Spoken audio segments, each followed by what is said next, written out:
Michelangelo goes to Rome. The summer Savonarola was killed, young Michelangelo was in Rome, beginning work on his famous statue, the Pieta. This is how he happened to leave Florence, as told by the painter Vasari. One day, when the young sculptor had finished modeling a sleeping Cupid, his patron saw it and said, "If you were to treat it artificially so as to make it look as though it had been dug up, I would send it to Rome, and it would be taken as an antique, and you might be able to sell it at a far higher price." Michelangelo followed the suggestion, and the Cupid was sent to Rome. There a dealer bought it for 30 ducats and resold it as an antique for 200 ducats to a certain cardinal. The cardinal began to suspect that it was not old, but might have been made in Florence, and sent a gentleman there to see if he could discover who had made it. When he got to Florence, this gentleman pretended to be on the lookout for a sculptor capable of executing certain works in Rome. After visiting various studios, he was addressed to Michelangelo.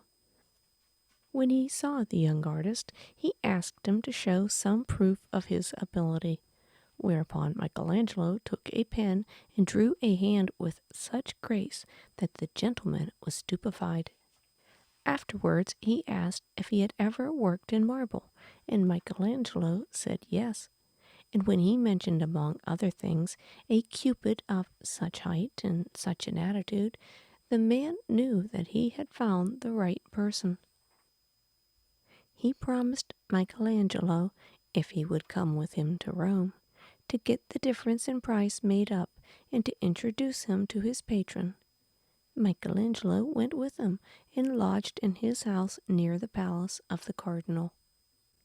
When they tried to recover the money, there was considerable argument with the original dealer. Just what ensued is confusing, but in the end the sleeping Cupid became the possession of Caesar Borgia. In the summer of 1498, the young unknown sculptor signed a contract that was to make him famous. The abbot of St. Denis agreed with Master Michelangelo, sculptor of Florence, to wit, that the said master shall make a Pieta of marble at his own cost, that is to say, a Virgin Mary with the dead Christ in her arms of the size of a proper man, for the price of 450 ducats of the papal mint within 1 year from the day of the commencement of the work. The Pieta, when finished, was set up in the chapel of old St. Peter's Basilica. One day Michelangelo happened to overhear some people from northern Italy stop to admire it, saying that they believed it to be the work of a certain sculptor of Milan. Michelangelo slipped in later and engraved his name on the belt of the Madonna.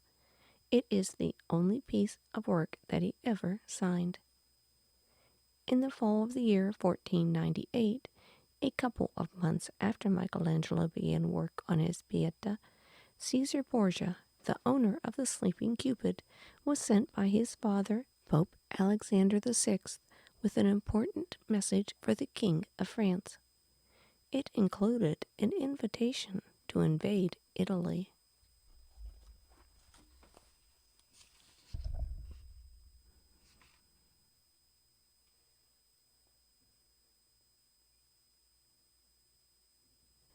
Pope Alexander's invitation to the French king to invade Italy just 3 years after he had thrown the French army out with such gusto came about in this way.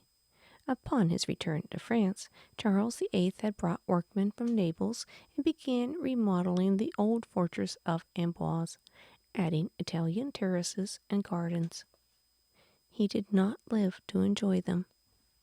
One afternoon, as he and Queen Anne were on their way to a tennis match in the old moat, Charles hit his head on a low beam, swayed, regained his balance, straightened his velvet cap, and then fell unconscious. A servant dropped a mattress onto the terrace, and the king died there at midnight, April 8, 1498. He was 27 years old. Louis of Orleans then became King of France, Louis XII. He was 36, but had lived at such a fast pace that he looked and acted like a much older man. Francis, the 4-year-old son of the late Count of Angoulême, now stepped up into Louis's former place as heir to the throne. His young mother, Louise of Savoy, was almost beside herself with joy. As soon as the news reached her, she was on her way to Reims for the coronation, taking her precious 4-year-old so that all the court could see and admire the future Francis I. Small Francis, who was the pet of his sister Marguerite and the idol of his mother, took admiration as a matter of course, and knew how to charm everyone at court who stopped to admire him. What a king he would make, thought Louise, certain now that he would be king. What could prevent it? Louis XII had no son. He and Jeanne, Charles's sister, had been married many years and had had no children. This was true. Louis XII had no son, but he had a plan to correct that lack, which soon came as a shock to Louise of Savoy, and also to Anne of Brittany, the young widow of Charles VIII. What the king proposed to do was to marry Anne, in the hope of having a son to inherit the throne. But there were difficulties in the way. In the first place, Anne did not want to marry him. She had her heart set on going back to Brittany and had already shipped home her silver and furniture. Louis overcame that difficulty by offering to give her as a present 2 towns that she wanted very much to own. She consented to accept him along with the towns and become his queen, provided, of course, he was allowed to divorce Jeanne and remarry. Louis sent a messenger off at once to Pope Alexander VI with the request, wondering what the wily man would ask for in return. While he was waiting to hear, he thought it sensible to keep an eye on the present heir to the crown and his pretty but scheming mother. Louise of Savoy and little Francis were invited to spend the summer at his castle in Chinon. They became good friends that summer, the present and future kings. Francis loved to ride on big Louis's knee and listen to tales of heroes and knights and what a fine thing it was to be a general, a really good general, like Julius Caesar, for example, who had once conquered Italy and France and almost the whole world.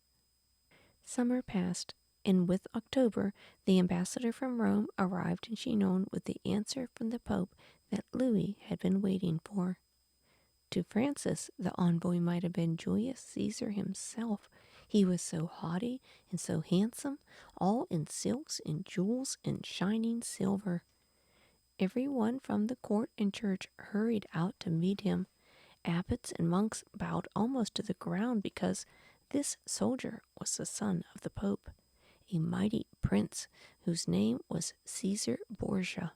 He carried a silver sword engraved with scenes from the wars of Julius Caesar and the motto, either Caesar or nobody. Perhaps he too was going back to cross the Rubicon like Julius Caesar and conquer all of Italy. Now, with papal permission in hand, all proceeded promptly. Anne of Brittany married Louis and became Queen of France for the 2nd time. Little Francis and his mother, fuming with jealousy, were sent off to live in the castle of Amboise. Caesar Borgia was given a French title and a French wife. And in the summer of 1499, Louis XII, with Caesar and a splendid French army, was on his way to Italy to fulfill his bargain with the Pope. Pope Alexander had long wanted to recapture certain cities in central Italy that had broken away from the Papal State, but he could not do so alone. In exchange, therefore, for allowing Louis to be divorced and remarried, he proposed that the French king invade Italy, help Caesar capture the independent cities, and at the same time take Milan for himself. Milan was precisely what Louis XII had had in mind ever since he had come to Asti with Charles VIII and had there met Ludovico Sforza. He had even assumed the title Duke of Milan at his coronation. Nothing could please him more than to be setting forth for Italy, to be crossing the border and approaching the city he considered rightfully his. On October 6th, accompanied by Caesar Borgia, Louis XII, King of France, rode gloriously into Milan with no difficulty whatsoever. Ludovico Sforza was gone. In great alarm as the French approached, the Duke had hastened off to Switzerland to look for the Emperor Maximilian, hoping for his help, hoping also to hire an army of Swiss mercenaries with which to return and drive out the French. The citizens of Milan offered no resistance. The people merely stood and watched as Louis XII and the handsome Caesar rode into the city, followed by the splendid French soldiers trooping by in perfect order. The palace was deserted. There was no sign of the Sforza as Louis entered the courtyard, only the statue of Francisco Sforza standing there in the twilight. So, on that first night, Louis XII slept peacefully in Milan, the city from which his grandmother, Valentina Visconti, had gone to marry the first Duke of Orleans. 2 weeks later, a messenger from Chinon arrived with news for Louis XII. He had a newborn daughter named Claude. A daughter. The king's disappointment could have been equaled only by the joy of one small boy's mother. Louise of Savoy had fairly held her breath for fear that Queen Anne's baby might be a boy. Thanks be to heaven, her darling Francis was still safe as heir to the throne of France. The statue of Francisco Sforza, Louis XII knew, was the work of Leonardo da Vinci, who had designed the evening's entertainment for Il Morto when they had met at Asti. Since then, he was told, Leonardo had made a wonderful painting in the Dominican monastery of Santa Maria. The king found the friars happy to show them their most beautiful possession. The painting covered one end of a long room where they took their meals. There it was, on the far wall, a painting of the Last Supper. Christ and his 12 disciples were shown at the very moment when the Master had said that one of them would betray him. Each one, Peter, John, Matthew, Judas, and the others, was to be seen reacting in his own way to the shocking words. Yet, all the figures and gestures blended together into a beautiful pattern. Louis XII was so deeply moved by the painting that he planned to have it taken down and shipped to France. He even had the frame made for it before he found out that it was painted directly on the wall and could not be removed. It had taken the artist over 2 years to paint it, the friar said, because he was so busy doing other things for Il Moro at the same time. Often they had seen him rush into the room, mount the scaffold, make a stroke or two with his brush, and be off again.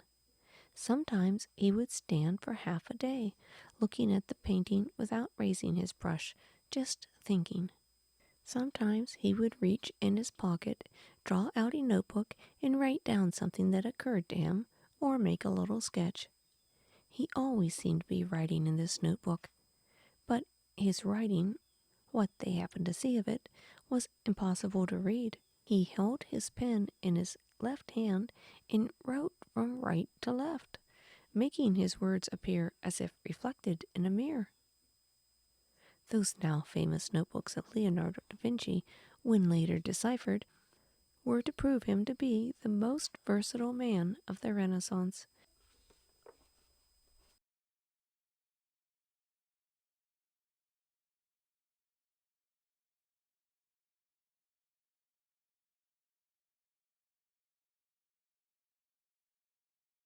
About the time that he finished painting the Last Supper, Leonardo had met a Franciscan friar by the name of Luca Pacioli, and they had become fast friends. Pacioli was a noted mathematician whose book on geometry Leonardo had already discovered before meeting the author. At the time, it seemed that the statue of Francisco Sforza might soon be cast in bronze, and Pacioli was helping Leonardo figure out the necessary measurements. Now, however, with the French in Milan and Ludovico gone, there was no hope of its being cast. Pacioli was writing a new book for which Leonardo was working on the illustrations. This book was called Divine Proportions. In it, Pacioli explained how all forms in the universe follow the same law of proportion. Everything made by men that is truly beautiful also has the same divine proportions that can be checked mathematically. To Leonardo, this was a most fascinating thought, that truth and beauty had a basis in the science of numbers, that the same rhythm, the same balance ran through the entire universe, from the stars and planets down to a fern frond or a snail shell. But Pacioli was not surprised at Leonardo's interest. Looking through the notebooks, which he found fascinating, he saw the painter was always probing below the surface, wanting to know the reason for what he saw. There were many sketches of human figures in which the proportions had been carefully noted, such as, the foot is as long as the whole head of a man. Every man at 3 years is half the full height he will become. Other sketches showed how the human joints and muscles worked and also compared them to those of other animals, such as, the walking of a man is always like that of animals with 4 legs. That is, if he puts forward his right foot, he puts forward his left arm at the same time, and vice versa. There were also drawings of the interior organs, for which Leonardo said he had dissected more than 10 bodies. Leonardo told his friend Pacioli that he had gathered enough material for 100 books that he intended to write, but had been hindered, he said, simply for want of time, and by the amount there was to learn. Kindly nature, he wrote, sees to it that you may find something to learn everywhere in the world. Birds fascinated Leonardo, the wings especially. Studying why and how they were able to fly, he made the following note. A bird is an instrument working according to a mathematical law, which instrument it is within the power of man to reproduce with all its movements. He invented a parachute and worked out a form of helicopter or flying machine, making a note to remember that your flying machine must imitate no other wing than that of a bat, because the web is what gives strength to the wings. His notes about the earth and sun and the formation of the universe show how far Leonardo da Vinci was of his day and age. He wrote, "The earth is a star much like the moon. Anyone standing on the moon, when it and the sun are beneath us, would see our earth just as we see the moon, and the earth would light it as it lights us." Louis XII left for France about the end of October. Leonardo and Pacioli stayed in Milan another 2 months. Although Milan had been very peaceful under the French governor had been left in charge, they knew that peace could not last. The storm would break as soon as Il Moro returned with his army of Swiss soldiers. There would be bitter fighting to recapture the city. So the two friends packed their belongings and departed for Venice, where Leonardo acted as a military engineer for the city. April 1500 brought word that Ludovico Sforza had returned to Milan with his Swiss army, had successfully entered that city, and had been welcomed by the people. However, he had then been driven out again by the French, overthrown in battle, captured, and carried off to France, where he was later to die in prison. In this time, Milan had been sacked. The French soldiers had been allowed to run riot, to plunder and destroy. The statue of Francisco Sforza was used as a target by the French archers, and they battered it to pieces. Leonardo gave up all thought of returning to Milan and went home to Florence, where he had already sent his savings. His next patron was to be Caesar Borgia. From Milan, Caesar Borgia had set out to reconquer the Papal States, either for his father's benefit or to make them into a kingdom of his own. No one was ever quite sure what his final intentions were. Inside of 2 months, he was extremely successful, subduing the feudal lords by trickery, bribery, or cruelty, as well as force. His campaign was then cut short when the French troops mutinied because he could not pay them, so he hastened to Rome to get more money from his father. The year 1500 had been a jubilee year in the Holy City. Thousands of pilgrims flocked to Rome. Their offerings replenished the papal treasury and supplied Caesar with all he needed to finance another campaign. While in Rome, the bullfighter took time to give an exhibition of his prowess in St. Peter's Square and to murder the second husband of his golden-haired sister. Her adoring father then sent Lucretia as a bride to the Duke of Ferrara. From then on to 1503, Caesar Borgia was in the Romagna, consolidating his conquest, improving the country, and actually giving it the best government it had had for hundreds of years. Leonardo da Vinci was with him for more than a year as chief engineer, designing all kinds of equipment, planning roads, harbors, and canals, and making detailed maps of the countryside. In the summer of 1503, Caesar was back in Rome to gather more troops. Both he and his father were stricken with malaria. Pope Alexander VI died. In October, his old rival, Cardinal Rovere, was elected Pope Julius II. Without his father's support, and with the Borgia's worst enemy on the papal throne, Caesar's plans collapsed. He fled to the King of Naples, who had him arrested and eventually sent as prisoner to Spain. So ended the rule of the turbulent, flamboyant Spanish family who played such a violent role in the history of Italy.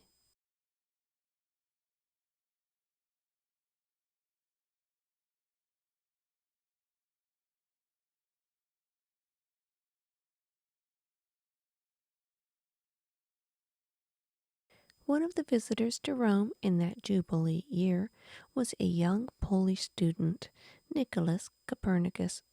He was about the age of Caesar Borgia, but while the Pope's son was bullfighting in St. Peter's Square, Copernicus was giving lectures on the stars and planets and suggesting the motion of the earth.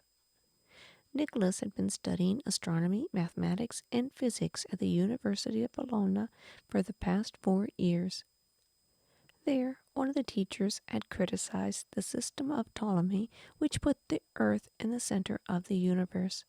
He urged his students to go back to the ancient Greek astronomers, who in the 5th century before Christ doubted that the earth stood still. Copernicus would have liked to have continued his studies in Bologna, but his leave of absence was over, and he had to go back to his home in Poland and resume his duties as canon on the staff of the cathedral at Frauenburg. His uncle, the Prince Bishop of Ermeland, had been sympathetic when Nicholas had not liked the old-fashioned studies at the University of Krakow, and had made it possible for him to go to Italy. And again in 1500, when his nephew returned, the kindly bishop was persuaded to let him return to Italy, but this time to take up the study of medicine and law, which seemed more practical than astronomy. This time Nicholas went to study in Ferrara, and so was there when the golden-haired Lucretia arrived to marry the Duke.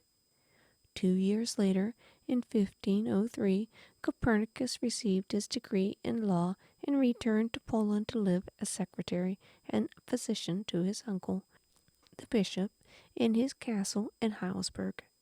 There he worked out the mathematics of his theory about the movement of the planets. When his uncle died, he went back to his duties at the cathedral in Frauenburg and continued to practice medicine, treating the poor without charge. He also continued his study of the heavens, but Frauenburg was so near the Baltic Sea that the sky was often hidden in clouds of mist and fog. "I envy Ptolemy," he often said, "living in Egypt where the skies are more cheerful and where the Nile does not breathe fog." The observations Copernicus was able to make led him to these conclusions, which he later wrote in his simple, unassuming way. The center of the earth is not the center of the universe, but only of gravity and of the lunar sphere. All the spheres or planets revolve round the sun, and therefore the sun is the center of the universe. What appears to us as motions of the sun arise not from its motion, but from the motion of the earth, our sphere, for we revolve around the sun like any other planet. This was not printed during his lifetime, but he sent out a few manuscript copies. Other astronomers who saw it paid little attention. It was an amusing theory, but it could not be proved. The necessary instruments were lacking. Copernicus could see no more planets than Ptolemy could 1,300 years before in Egypt. Only 7 planets could be seen with the naked eye. There was no telescope. It would be 100 years before this was developed by Galileo, who would then be able to test and prove the theory of Copernicus.